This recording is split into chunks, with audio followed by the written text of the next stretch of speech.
Colleges में अक्सर smart लड़कों की कंप्लेन रहती है बहुत, इंजीनियरिंग कॉलेजेस में स्पेशली। जब प्रोजेक्ट का टाइम आता है ना, तो चार पांच लोग का ग्रुप बना रहता है, तो अक्सर उन लोगों की कंप्लेन ये रहती है कि भैया मेरा प्रोजेक्ट तो है, मेरा चार पांच लोग का ग्रुप तो है, पर इस पूरे ग्रुप में मैं ही एक हूँ जिसको पता भी है कि प्रोजेक्ट किस बारे में है। Only I can go and stand and present my project. बाकियों को कोई आइडिया नहीं, कुछ भी नहीं, they have no idea what the project is about. और बाकी basically I am carrying it on my back. दिक्कत ये नहीं है कि I am carrying it on my back, दिक्कत ये है कि क्योंकि बाकी चार लोगों को ये पता चल गया है कि I can carry it on my back, they have now become completely lazy. वो आराम से अब बैठे रहते हैं like kings, and I am like their servant despite being the most talented in the group. होना चाहिए लॉजिकली इसका उल्टा। What's happening is that the guy who knows how the project works, the guy who can present the project very, very well, he is acting like a servant trying to carry the entire project on his back. Meanwhile, the other guys, they are, just sitting back and enjoying कि उसको तो आता ही है, वो तो संभाल ही लेगा, सब कुछ कर लेगा। अब हम लोग को मेहनत करने की क्या जरूरत है, वो तो साला वो करता रहेगा, उसकी दिक्कत है। So now they believe that instead of working on their inadequacy, working on their incompetency, because someone actually can carry the project on his back, let that fool work, let that fool do all the work, while we sit down and relax like kings. तो ironically होता ये है कि the most talented person in the group becomes the most disadvantaged, and the least talented people in the group somehow get to relax. Meanwhile, the most talented person, he carries the group on his back. He does everything. He designs the project. He makes the presentation. Everything. मैंने ऐसे बहुत लोगों को देखा है college में, जो कि पूरा का पूरा प्रोजेक्ट मतलब खुद से मतलब चार लोग का पांच लोग का ग्रुप है, लेकिन सारी की सारी मेहनत एक ही आदमी कर रहा है, and he gets zero appreciation. ऊपर से on the other hand he gets ridicule कि अरे वो तो कर ही लेगा, he will be able to do it. और हम लोग बैठ के आराम करते हैं, will have fun. They intend to make the other guy work while they have fun. You know why? The same problem of low cunning. They believe that this one guy who is trying to carry the project on his back, somehow he's foolish. And they who happen to be the incompetent ones, who happen to be the lazy ones, they are somehow chalak because situation is such, circumstance is such that one guy has to carry everything on his back. Meanwhile, the other guys get to relax, apparently. All right? और ये भी अक्सर जो project में जो सबसे कह सकते हो टैलेंटेड लड़का रहता है, पढ़ने वाला लिखने वाला लड़का रहता है, coincidentally he is also a nice guy. Many of these nerds, they happen to be nice. इसका मतलब ये नहीं कि they are genuinely nice, they are only nice because they are terrified. Now he's not a nice guy because he is genuinely nice, he's genuinely good. He has to be nice because he's terrified of saying no. Terrified of saying no. That's why this nerd has to be nice. Now because this nerd has to be nice, he cannot say no. वो ये भी नहीं बोल सकता कि सारा का सारा काम इस ग्रुप का मैं कर रहा हूँ, अब ये काम तुम लोग को भी करना पड़ेगा। He can never delegate all that work to other people. All right? तो होता यही है कि somehow it turns out that the leader of the project and the most capable man in the project happens to be the one who does basically all the work instead of delegating all the work to his other group mates. और बाकी जो group mats हैं वो ऐसे enjoy करते हैं, ऐसे relax करते हैं और हंसते हैं बेसिकली लीडर के ऊपर कि सारा काम यही कर देगा, इसी की दिक्कत है, हमें क्या करना, we will just sit and relax. है सुनो, ये भी कर दो, वो भी कर दो। That's how they boss him around. I have seen it happen a lot. लड़कों में भी और लड़कियों में भी ये दिक्कत है। कॉलेज में एक जूनियर थी, वो बार बार इसी के बारे में मुझे बताती रहती थी कि ये प्रॉब्लम है। मैं पूरे प्रोजेक्ट ग्रुप में मुझे ही पता है कि प्रोजेक्ट है भी क्या, मुझे ही टॉपिक भी पता है कि प्रोजेक्ट का क्या है। The other girls, they don't care, they don't know. पर अब बात यह है कि हर काम, हर भाग दौड़ मुझे ही करनी पड़ती है because I know. Is it a bad thing that I know? लेकिन सारे केसेस में एक चीज कॉमन दिखी मुझे कि सारे केसेस में जो टैलेंटेड मेंबर था ग्रुप का, उसको रिग्रेट हो रहा था कि मैं क्यों हूँ टैलेंटेड, मुझे क्यों आता है, why do I know how to make this project, why am I more informed on this project? Because somehow for the first time in his life he felt that being competent is punished and being incompetent somehow is rewarding. समझ रहे हो कितना backwards, कितना upside down ये पूरा work कर रहा है? The person who actually has talent, the person who actually is competent, is somehow being punished. He's somehow being burdened. Meanwhile, those who have no talent, those who don't even know the name of the project, the topic of the project, they get to sit around and have fun. Isn't it supposed to be the opposite of how things turned out? It's supposed to be the opposite, yes, logically. But in real world, especially when you're surrounded by low-cunning people, it turns out that the more talented you are, you'll be the one carrying the burden. The more capable if you are, you'll be the one carrying the burden of other people's laziness, of other people's incompetence. And when you do that, what happens is, instead of being grateful for your help, instead of appreciating you, they will think of themselves कि हम कोई बहुत चालाक Machiavellian Mossad वगैरह है. We've somehow made this talented, this competent person, work for us like a servant. They think of you as their servant. And they think of themselves, despite, them being completely untalented, they think of themselves as some sort of kings, who are being served by this super talented nerd. ऐसे में कई बार कुछ लोगों को ये sense आ जाती है, ये बुद्धि आ जाती है कि am I doing it all for nothing? Am I being punished for my own talent? ऐसे में मैं किसी की हेल्प करूंगा ही नहीं. Alright, I'll walk my own way. ऐसे में मैं, I will start hating myself basically.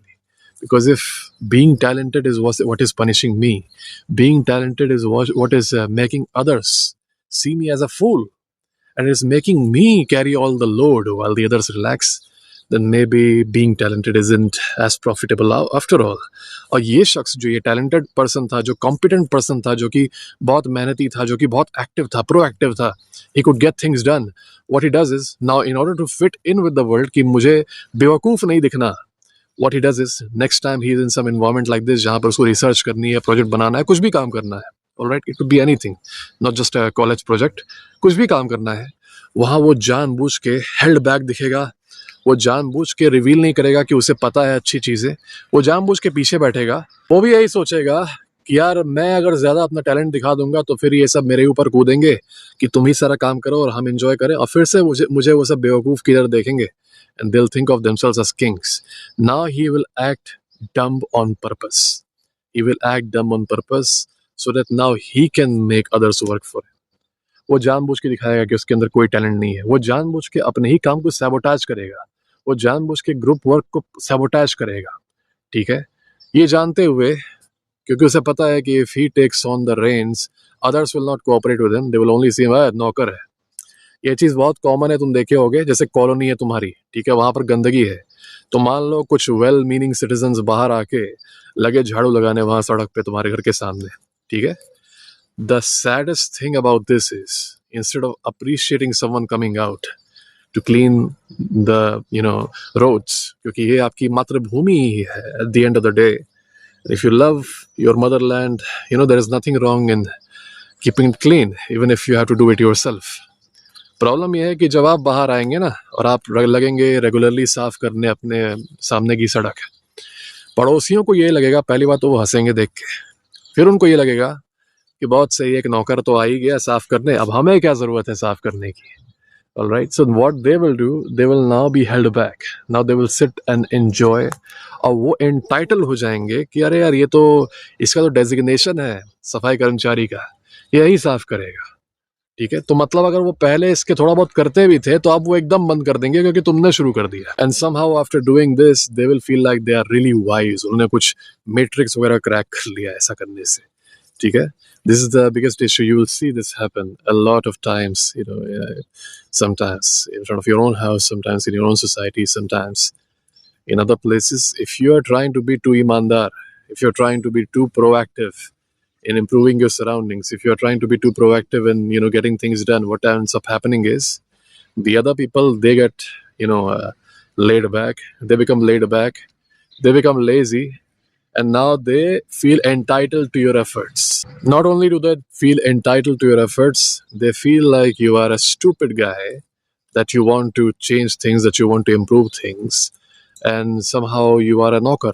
Alright, somehow you're a knocker, and somehow they are the intelligent ones for making the circumstances as such that now you have to come out and be a knocker while they sit and enjoy. हमारे यहाँ ईमानदारी को एक बहुत अच्छा virtue समझा जाता है. You should do your work with ईमानदारी, with dedication. पर किसी ऐसे एनवायरनमेंट में जहाँ सब कोई करप्ट है, वहाँ पर एक ईमानदार आता है स्टेटस को चेंज करने, तो वो पाता है कि वो ईमानदार तो है and the others are silently hating him because they are corrupt. What ends up happening is just because he's ईमानदार, as a consequence he's also competent. जो उसका सुपीरियर है वो सारा का सारा काम उसी के ऊपर डंप कर दे रहा है और जो लेजी करप्ट लोग हैं वो आराम से एंजॉय कर रहे हैं. And he can now notice them sitting in the corner and silently laughing at him कि ये देखो ये आया था बड़ा ईमानदार बनने आया था, सहो अब सारा बोझ सहो, you take the burden for us. Meanwhile we sit and enjoy being corrupt. ऐसे में क्या लगता है इस ईमानदार आदमी के दिमाग में क्या चल रहा होगा? इस ईमानदार आदमी के दिमाग में यही चल रहा होगा कि I am being punished for my ईमानदारी and they are being rewarded for being corrupt or lazy. ये कैसी दुनिया है जहां पर you are being punished for your talent, you are being punished for your ईमानदारी, you are being seen as a fool because you are talented. ये हो रहा है कि अच्छा तुम्हारे पास टैलेंट है तो मैं सारा बोझ तुम्हारे ऊपर डंप कर दूंगा, पर मैं उन्हें नहीं कहूंगा जो कि बहुत आलसी है, to work at least on the same level as you. Alright. जब ऐसा समाज क्रिएट हो जाता है, जब ऐसा इन्वायरमेंट क्रिएट हो जाता है, तो ये दो तरह के लोगों को क्रिएट करता है. पहला टाइप जो कि इसी ईमानदारी में, इसी कह सकते हो प्यारी प्यारी ब्लू पिल में लगा रहता है and he keeps working the same way he used to. और वो बिलीव करता है कि जिंदगी में नहीं तो जिंदगी के बाद, मौत के बाद इसको भगवान जो है इसके अच्छे कर्मों का नतीजा देंगे. इसको दुनिया में तो रिकॉग्निशन नहीं मिला, but the gods in the sky will tell him कि तुमने बहुत अच्छा किया लाइफ में. क्या हुआ किसने तुम्हें अप्रिशिएट नहीं किया? क्या हुआ people saw you as a fool? I don't see you as a fool. I still appreciate you. That's what he's waiting for. He's waiting for the afterlife. दूसरे टाइप का जो आदमी है वो ये रियलाइज कर लेगा कि यार ईमानदारी का कोई फायदा नहीं है, खुद से एक्टिव रहने का कोई फायदा नहीं है, लेट इट ऑल रॉट, सब कुछ सड़ने दो. लेकिन यार ये सब अब नहीं चलेगा कि लोग मुझसे ही सारा काम करवाएंगे और मुझे बेवकूफ़ की तरह देखेंगे. उसके बाद से मैं ही हर चीज क्यों करूं? तुम लोगों ने देखा होगा ये चीज, कई बार तुम रिलीजियस डिस्कोर्स में भी सुनते होगे, जब दो रिलीजन्स के बीच में पॉलिटिकली एक तरीके का कॉन्फ्लिक्ट होता है तो ये बात जरूर आती है कि भाई अगला साइड जो है वो टॉलरेंट नहीं है तो हम क्यों टॉलरेंट हो. लोग बोलते हैं ना कि अगला साइड टॉलरेंट नहीं है तो हम क्यों हो, तो हम बेवकूफ हैं. हम अगर पीसफुल सोसाइटी बना ले, टॉलरेंट हो जाए तो हम बेवकूफ ही है ना. And they are not wrong about this. The thing is low cunning societies, predatory societies, parasitic societies, they force every single good person, they force even the most talented people to become evil. लोग अक्सर individuals को blame करते हैं, blame the individuals. But the type of environment we have created, a person who is pure-hearted, a person who is too ईमानदार, a person who is too peaceful, he will live his entire life like a fool. Alright, फिर वो after life से ही हो सकता है मतलब expectation कर पाए कि मतलब उसे कुछ रिकग्निशन मिले, कुछ अप्रिसिएशन मिले. वरना रियल लाइफ में अगर उसे थ्राइव करना है, सर्वाइव करना है, he has to take part in the rot. मतलब अगर बाकी आलसी हैं तो इसको भी आलसी होना पड़ेगा, अगर बाकी वायलेंट हैं इसको भी वायलेंट होना पड़ेगा, अगर बाकी कनिंग है तो इसको भी कनिंग होना पड़ेगा. He has to be who he hates. He has to be what corrupts the society itself. और इसीलिए low cunning mindset इतनी dangerous है, because it creates low trust societies. Low cunning creates low trust societies, and low trust societies happen in a way कि ऐसी societies में हर एक आदमी एक दूसरे से हेट करता है. Every single person in the societies hates everyone else. सबसे वो नफरत करता है और किसी ना किस तरीके से वो फैंटेसाइज करता है कि मैं ये पद पे चला जाऊं, मैं उस पोजीशन पे चला जाऊं तो फिर मैं डंडे मारूंगा लोगों को, मैं सबको ऐसे डराऊंगा, ऐसे धमकाऊंगा. वो फैंटेसाइज करता है इस बारे में.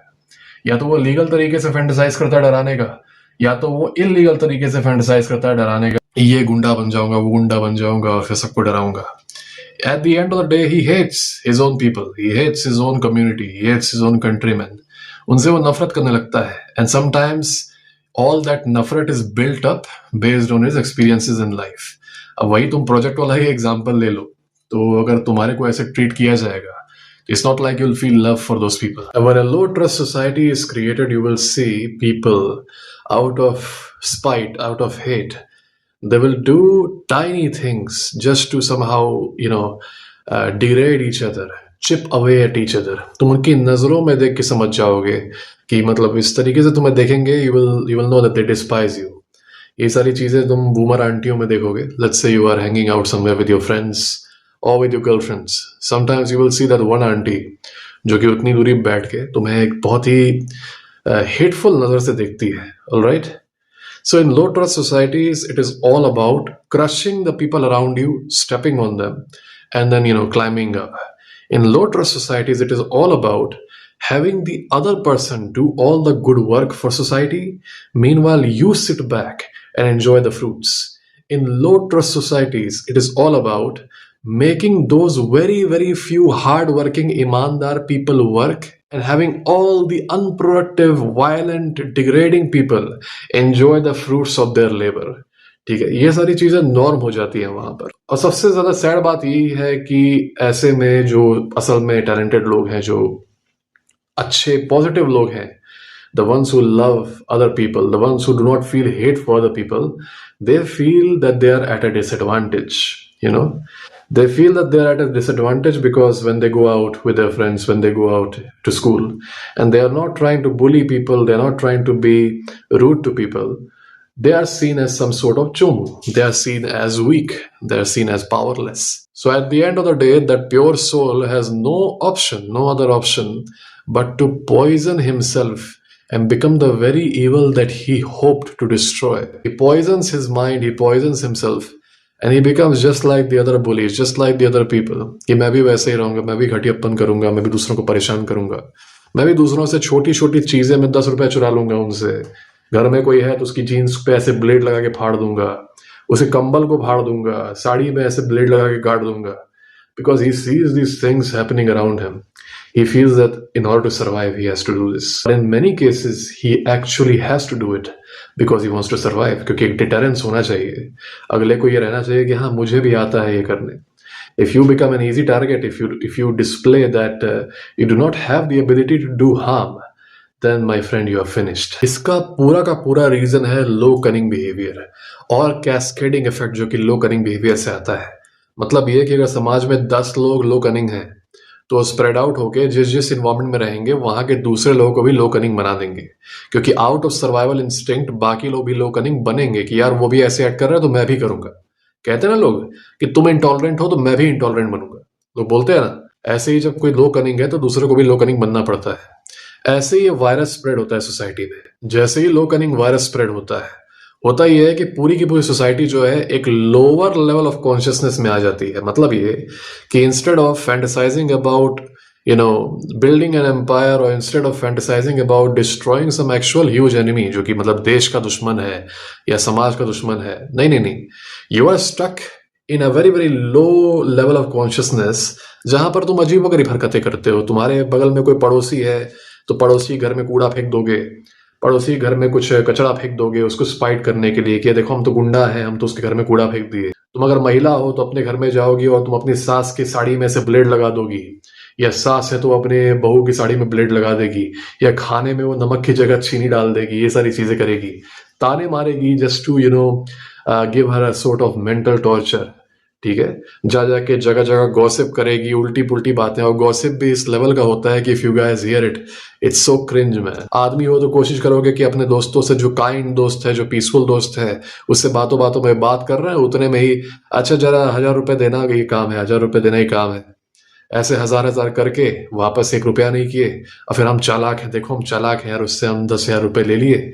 अब वो तो चोमू है, वो क्या वापस मांगेगा तो उसको धमका देंगे और क्या, या फिर उसको ब्लैकमेल कर देंगे इमोशनली कि यार तुम मतलब मुझी से मांगने लगे।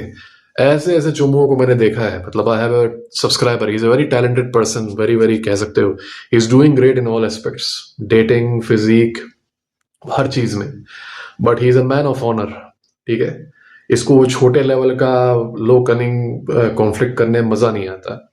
तो उसके एक मामा है, उन्होंने उससे पैसे लिए, मेरे ख्याल से आई थिंक ही टुक 40,000 और 45,000, and it was long ago. So now when he tries to ask him his money back, वो मामा ब्लैकमेल करता है कि मतलब तुम इतना हो गए हो कि तुम मुझी से पैसे मांगोगे, तुम मुझी से लगोगे पैसे मांगने, दे दूंगा ना।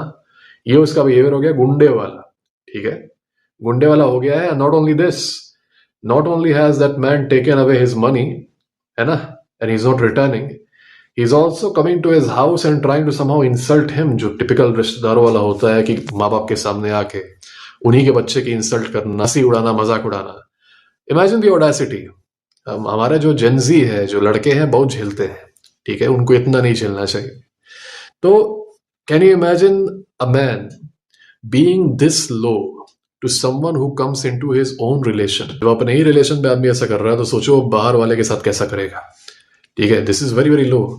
और होता यह है कि when low cunning spreads in a society, it is stuck as I said in a very very low level of consciousness.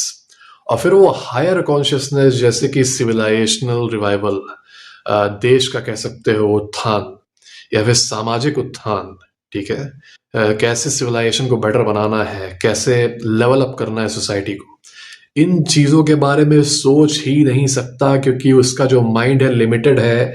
दूर डिब्बा बादाम माइंडसेट पे। अरे वो नाली साफ कर रहा है, हा हा बेवकूफ, अभी उससे बोल के फिर से साफ करवा देंगे, हा हा हा हा। तो वो देखो बहू ने साड़ी डाली है सुखाने के लिए, हा हा हा, जाके हल्का सा ब्लेड लगा देते हैं, हा हा। अरे वो देखो एक लड़का अपनी गर्लफ्रेंड के साथ जाके घूमने गया है पार्क में, हा हा, हल्का सा छेड़ देते हैं पीछे से, सीटी बजा देते हैं, हा हा हा, कुछ ना कुछ कमेंट मार देते हैं। हम लोग अल्फा मेल दिख जाएंगे और वो बीटा मेल, क्योंकि हम तो कई सारे हैं, वो डर के भाग जाएगा और फिर उसकी गर्लफ्रेंड जो है हमारे पास आ जाएगी, है ना, वी आर दी अल्फास, हा हा हा। मेरा बेटा जो है वो पड़ोसी फलाना के लड़के को नीचा दिखा देगा ये वाला एग्जाम क्रैक करके। भले ही आपस में बात कर रहे हो, जब तो एकदम शालीनता से कर रहे हो, मिल रहे हो अपने पड़ोसी से, मिल रहे हो अपने रिश्तेदारों से, पर एक अंदर ही अंदर एक अजीब सा राइवलरी, एक अजीब सा टॉक्सिक टाइप ऑफ फीलिंग रखे हुए हो कि नहीं, अपने बच्चे के थ्रू मुझे उस फलाना आदमी को नीचा दिखाना है, या फिर उस फलाना आदमी के बच्चे को नीचा दिखाना है। जो जेन्युइन रिश्ते होते हैं वहां पर ऐसी कोई फीलिंग नहीं होती कि मुझे उसको नीचा दिखाना है, बिल्कुल भी नहीं। पर लो कनिंग सोसाइटीज में यही लोअर लेवल ऑफ कॉन्शियसनेस, ये नहीं कि हम रिश्तेदार परिवार सब कोई मिलके एज अ कम्युनिटी अपने आप को सुधारेंगे ताकि हम एक अनब्रेकेबल यूनिट बन पाए और हमारा सिविलाइजेशन एक तरीके से बहुत स्ट्रांग हो पाए। नहीं नहीं नहीं नहीं, फलाना का लड़का उसको नीचा दिखाना है, उसका एग्जाम क्रैक करो यार। अरे उस अंकल को नीचा दिखाना है, उसका ये वाला एग्जाम क्रैक करो। अरे उसकी बीवी को नीचा दिखाना है, ये वाला ज्वेलरी पहनो, ठीक है। अरे उसको नीचा दिखाना है, ये गाड़ी लेके जाऊंगा। जो इतने ज्यादा लोअर कॉन्शियसनेस वाली एक्टिविटीज में फंसा रहेगा ना, वो देश का उत्थान नहीं कर सकता, वो समाज का उत्थान नहीं कर सकता, वो फिर कल्चरल रिवाइवल की जो बातें लोग करते हैं वो नहीं कर पाएंगे।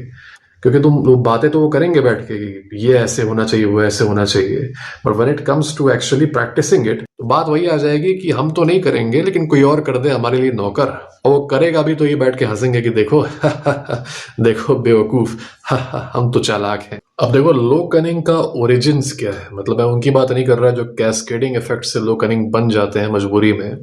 मैं बात कर रहा हूँ ओरिजिनल लो कनिंग पीपल के बारे में, जो कि फैलाते हैं इस बीमारी को सोसाइटी में। What is the origin of this? The origin is lack of masculinity. जब आदमी अपनी मैस्कुलिन पावर को लैक करता है तो वो कोशिश करता है कि वो दूसरे तरीकों से समाज पर अपना कंट्रोल बनाए, और वो तरीका होता है मैनिपुलेशन, वो तरीका होता है लो कनिंग। उसमें भी अगर तुम्हारा मैनिपुलेशन हाई लेवल का है तो you will achieve great success, लेकिन अगर तुम्हारा जो मैनिपुलेशन है वही दूध डिब्बा बादाम वाले लेवल का है, it's not going to do much. Low cunning is used primarily by people who lack masculine strength. जब तुम्हारे अंदर masculine strength नहीं रहेगी तो you will feel like entire situation, सब कुछ जो है ना, it's out of your control. Your emotions, your surroundings, तुम्हारे surroundings में जो लोग हैं वो भी, everything is out of your control. ये होता है। Masculinity is about keeping things under control, be it your emotions, be it your surroundings, be it how you react to certain events. But when you lack it, everything is out of your control. So what you do is you find out cheap ways to mitigate that anxiety जो कि out of control होने से आती है, and that is what creates low cunning people. So in this video I explained how low cunning behavior creates low trust societies. अगले video में we will explore ways on how to destroy low cunning people, because I've done it a lot.